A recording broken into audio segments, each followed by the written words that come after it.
इस समय हम बहुजन विकास आघाड़ी के तालुका उपाध्यक्ष युवा उपाध्यक्ष अमर सावंत साहब के साथ में है।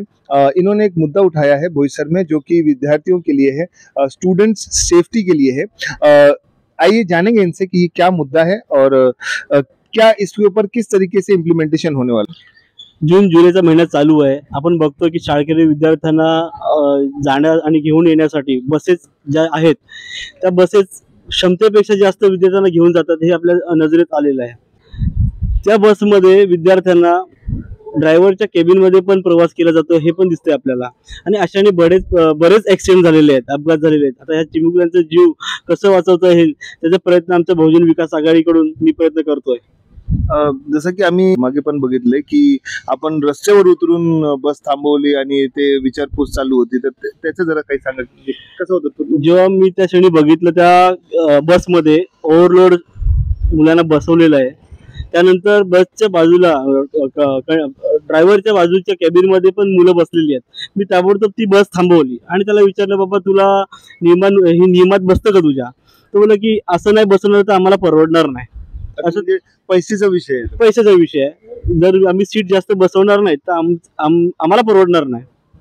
तर ह्याच्यावर कुठेतरी वाहतूक शाखांनी पण प्रयत्न केले पाहिजे, त्यांनी पण काहीतरी ह्याच्यावर एक आळा घालण्यासाठी काहीतरी प्रेशर केलं पाहिजे। वाहतूक शाखेला पण मी एक लेटर दिलं, ताबडतोब त्या दिवशी लेटर दिलेलं। त्यामुळे साहेबांनी पण आम्हाला सांगितलं की आम्ही पण थांबवतो, आम्ही त्यांच्यावरती चलान जास्तीत जास्त आम्ही चलान करू शकतो, याच्या व्यतिरिक्त आम्ही काही करू शकत नाही। पण मी त्यांना सांगितलं आम्हाला फौजदारी गुन्हा दाखल करा, कुठेतरी हे थांबेल।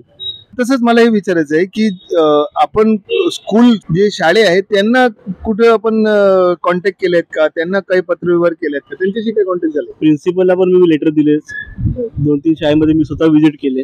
प्रिन्सिपलचं असं बोलणं आहे की आम्ही हे प्रायव्हेट येतात, म्हणजे पेरेंट्स लोक हे प्रायव्हेट गाड्या करून मुलांना सोडतात शाळेमध्ये आणि घेऊन जाण्यासाठी, पण आमच्याकडे एकही बस नाहीये, शाळेत बस नाहीये त्यांच्याकडे। म्हणजे स्वतः जिम्मेदारी घेत नाहीत त्यांची मुलांची, त्या विद्यार्थ्यांची जिम्मेदारी शाळा घेत नाहीये। आपल्याला काय वाटतं की जेव्हा मुलं घरातून कोणत्याही वाहनात बसतात शाळेत जाण्यासाठी, तेव्हा कोणाची जिम्मेदारी असेल? जिम्मेदारी असं बोलता येणार नाही। मी काय बोलतोय की जेव्हा चिमुकला मुलगा जेव्हा शाळेत जातो तेव्हा पालकांची पण तेवढीच जिम्मेदारी आहे, तसेच शाळेच्या प्राध्यापकाची, शाळेची मॅनेजमेंटची जिम्मेदारी आहे आणि वाहतूक शाखेची पण तेवढी जिम्मेदारी आहे। जसं शाळेपर्यंत पोहोचल्यानंतर विद्यार्थी परत घरी जातो, त्या गणवेशात असतो, शाळेच्या गणवेशात असतो, तर ती जिम्मेदारी कुठेतरी शाळेची पण असेल की आपला विद्यार्थी घरी व्यवस्थित पोहोचलाय का नाही, आपला विद्यार्थी शाळेत कसा येतोय, आणि पालकाची पण तेवढी जिम्मेदारी आहे की माझा मुलगा शाळेपर्यंत कसा पोहोचतोय, व्यवस्थित बसतोय का नाही बसतोय, ज्या वाहनात प्रवास करतोय ती ओव्हरलोडेड आहे की फर्स्ट एड बॉक्स आहे का, सेफ्टी किती आहे त्याच्यामध्ये, सर्व बघायला पाहिजे। तसेच वाहतूक शाखेचं पण तेवढंच नियंत्रण पाहिजे ह्या बसेसवरती, खास करून शाळकरी बसेसवरती, की ही बसमध्ये किती क्षमता आहे, कशा प्रकारे मुलांना बसवलं जातंय, कोण लहान लहान मुलं पाय बाहेर काढतंय, कोण डोकं बाहेर काढतंय, ते सर्व बघायला पाहिजे। सर एक अजून सांगा की शाळेतली जे मॅनेजमेंट आहे काय त्यांचं काही रजिस्ट्रेशन असतो का प्रायव्हेट बसेस बरोबर, काय त्यांचं एक टेंडर वगैरे काय असतो?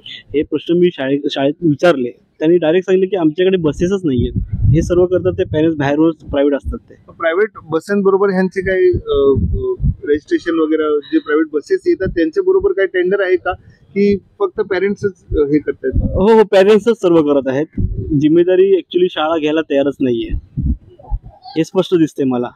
पण मी माझ्या माहितीनुसार मी थोडाफार अभ्यास केला या विषयावरती, वाहन समिती ही अशी असते की रजिस्टर असली पाहिजे शाळेमध्ये, ज्यांच्या वाहन आहेत, त्यांच्या गाड्या आहेत, जसं शाळेच्या गाड्या आहेत, पण त्या ज्यांच्या गाड्या आहेत तरी पण आम्हाला स्पष्ट बोलले की आमच्या गाड्या नाहीत, अजिबात गाड्या आमच्या मुलांना सोडायला आणि घ्यायला आमच्या गाड्या शाळा देत नाही। आपलं पुढचं पाऊल काय असणार आहे आणि आपण ह्याच्यावर जमिनीवर उतरून जर फक्त म्हणजे जसं आपण बोललेत की फक्त चलान होतो आणि फौजदारी गुन्हा काही होत नाहीये, नियमाप्रमाणे जे असेल तेच, तर आपलं म्हणणं काय आणि आपलं पुढचं प्लॅन काय आहे, प्लॅन ऑफ ऍक्शन काय असेल? मी जेव्हा लेटर शाळेमध्ये दिला ना तेव्हा प्राध्यापकांनी प्रिन्सिपलनी स्वतः सांगितलं की आम्ही पालकांची मीटिंग घेऊया, त्या मीटिंग मध्ये काय होतंय ते मला कळवणारच आहेत। त्यानंतर मी स्वतः रस्त्यावर उतरणार आहे, माझी बहुजन विकास आघाडीची युवाची टीम आणि वरिष्ठांना पण मी कळवलं ही गोष्ट, ही गंभीर बाब आहे, ती आपण समोर आणून देणारच लवकरात लवकर. आणि प्रत्येक बसमध्ये मी स्वतः जाऊन आमची टीम जाणार, चेक करणार किती सीट त्यामध्ये आहेत, किती मुलं बसवली जातात, ओव्हरलोड किती आहेत, फर्स्ट एड बॉक्स आहे का त्याच्यामध्ये, हे सर्व डिटेल्स मध्ये आम्ही, आणि ज्या नियमात बसतंय ते फौजदारी गुन्हाच करायला लावणार आम्ही. अभी आपके सामने अमर सावंत जी थे, जो कि बहुजन विकास आघाड़ी के युवा तालुका उपाध्यक्ष है. इनका कहना ऐसा था कि जो स्टूडेंट्स घर से स्कूल जाते हैं और स्कूल से घर जाते हैं, इनके लिए पहले तो स्कूल के पास बसेस नहीं है, और जो प्राइवेट बसेस आती है उनकी स्कूल के साथ में कोई भी रजिस्ट्रेशन नहीं है. तो ये स्कूल की जिम्मेदारी पूरी तरह से, स्कूल अपनी जिम्मेदारी से पीछे हट चुका है कि स्कूल की यहाँ पर कोई जिम्मेदारी नहीं होती, ऐसे भी लोगों ने उनसे कहा है. स्कूल के जो मैनेजमेंट है उन्होंने अमर सावंत जी से कहा है. साथ ही जो ट्रांसपोर्टर्स हैं, जो बसेस स्टूडेंट्स को ले जाती आती हैं, उन बसों में स्टूडेंट्स क्षमता से ज्यादा पाए गए हैं. अगर कुछ अपघात होता है या अनफॉर्चुनेटली कुछ एक्सीडेंट होता है तो ये जिम्मेदारी स्कूल की तो नहीं रहेगी. अब देखना ये है कि जो स्टूडेंट्स एक्स्ट्रा सीट्स पर आ जाते हैं, आगे आ जाते हैं, यहाँ पर प्रशासन क्या कर सकती है. प्रशासन का जो वाहतुक शाखा है उसके बारे में भी अभी अमर सावंत जी ने बताया कि वो सिर्फ चालान कर सकते हैं उन्हें, और वो कुछ नहीं कर सकते. तो नियम यहीं तक सीमित है क्या, ये भी देखना बहुत जरूरी है. साथ ही कितना चालान होगा, क्या ये पेनल्टी इनफ है कि वो लोग इस बात से सुधर जाएं.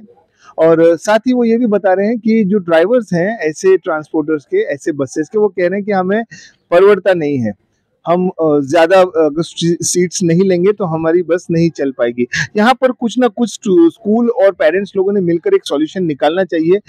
इस तरह से स्टूडेंट्स की जान को जोखिम में डालकर पढ़ाई के लिए भेजना कहाँ तक सही है, ये हमें कमेंट बॉक्स में जरूर बताइए. स्टूडेंट्स के लिए मैसेज ये है कि अपनी सीट्स पर बराबर बैठें. जब बस चल रही हो आप खिड़की से बाहर न झुकें, दरवाजे से बाहर न आए, बस में भी बीच में न चलें, गैंगवे में भी ना चलें, अपनी सीट्स पर बैठे रहें. जब बस अपने डेस्टिनेशन पर पहुंच जाती है, रुक जाती है, स्कूल पहुंच जाती है, उसके बाद जब आपको बस अटेंडेंट कहता है कि आपको उतरना है, तब आपको उतरना है. अपनी सेफ्टी और अपनी जान का ख्याल रखिए. आप हमारे देश के भविष्य हैं. तहलका न्यूज इंडिया इस चैनल को लाइक करें, शेयर करें और सब्सक्राइब जरूर करें. हम इस तरह की खबरें आपके पास लाते रहेंगे. कैमरामैन मंथन त्रिवेदी के साथ मैं बिलाल शेख, तहलका न्यूज इंडिया के लिए.